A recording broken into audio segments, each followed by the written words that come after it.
terima kasih Anda masih bersama kami di Sapa Indonesia Pagi. Saudara, kita masih membahas apa yang kemudian menjadi sorotan publik di mana rakyat mempertanyakan adanya kenaikan tunjangan DPR begitu ya. Sebelum kita lanjut dalam dialog kita, kami akan ajak Anda menyimak pernyataan Sekjen DPR Indra Iskandar yang tadi malam saudara hadir dalam program Sapa Indonesia Malam. Iskandar bilang, tunjangan rumah dalam bentuk tunai jauh lebih efisien dan terjamin dari segi akuntabilitas ketimbang fasilitas rumah yang dikhawatirkan bisa berpotensi terjadinya penyimpangan. Sebenarnya kalau kita ngomong teknis gitu ya, rumah ini sudah dikembalikan kepada negara gitu ya.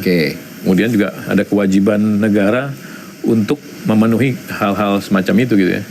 Dan sebenarnya lembaga-lembaga tinggi lain juga semua tunjangan itu ada. Cuma kalau di DPR kan ribut ya. Lembaga-lembaga lain damai-damai aja sebenarnya.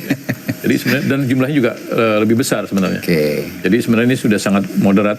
Kalau jadi pertanyaan-pertanyaan yang teknis semacam itu memang ini kan kita secara jujur juga harus katakan bahwa kondisi objektif dalam pengelolaan keuangan tuh antara rumah dengan diberikan dalam bentuk uang memang akuntabilitasnya lebih aman dalam bentuk uang, karena pemeliharaan rumah itu besar dan itu berpotensi memang ada fraud dan lain sebagainya gitu. Jadi fraudnya untuk maintenance-nya itu tadi? Ya kalau rumah itu kan bisa berbagai tafsir kan, intinya jumlah pemeliharaannya, yang diperbaiki seberapa besar segala macam gitu ya.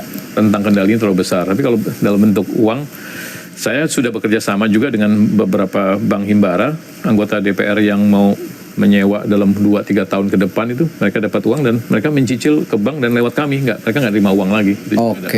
Ada juga yang mereka mencicil rumah di pinggiran Jakarta gitu, itu lewat kami, bank himbaranya langsung memotong langsung dari kami. Jadi itu juga menurut saya satu alternatif untuk ke depan.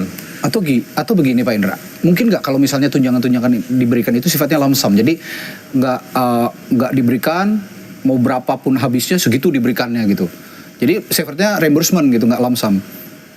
Ya mekanisme itu sebenarnya bukan DPR mutusin, yang jadi dalam akuntansi negara tuh memang sudah ada standar-standarnya gitu. Termasuk salah satunya adalah dalam cara pemberian uang semacam itu. Sebenarnya buat DPR kalau dibuat lump sum jauh lebih enak juga gitu ya. Mereka di ini. Tapi risiko kalau lump sum juga harus sesuai dengan ini juga, standar harga yang fair gitu kan.